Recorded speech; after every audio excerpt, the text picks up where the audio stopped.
I'm gonna add some of my scallion, the big pieces.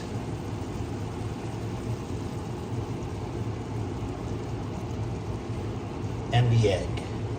And I just stripe the chicken with that.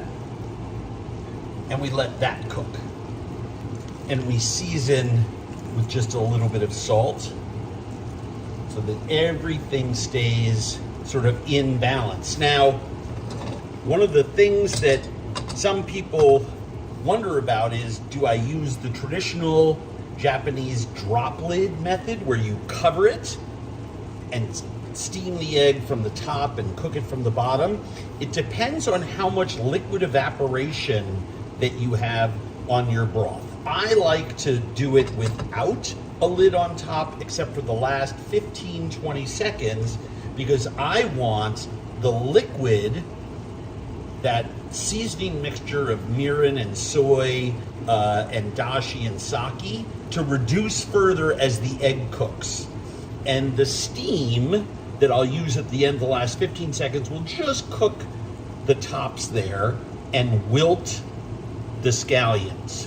But I want that raw scallion flavor. I do want to make sure I add enough heat to the tops of these things, number one, so the chicken is hot, but two, so some of that egg striping is cooked. But I'm a little bit a ways from there. This usually takes about 4 or 5 minutes. We're only about 2 minutes in, so be patient. You will be rewarded.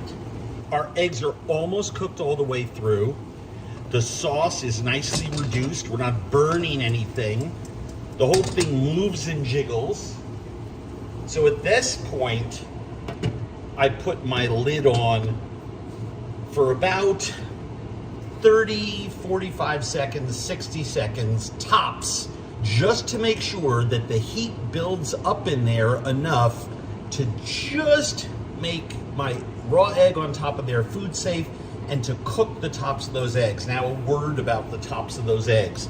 In traditional Japanese style, it's not going to be like a hard omelet, right? But trust me on this, you're not going to get anyone sick.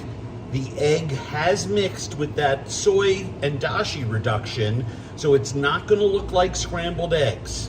You have to trust the process that with just 2 beaten eggs and the amount of time that you've cooked it, and this little bit of steaming on the top, that you've done the right job and you're making this nice and food safe.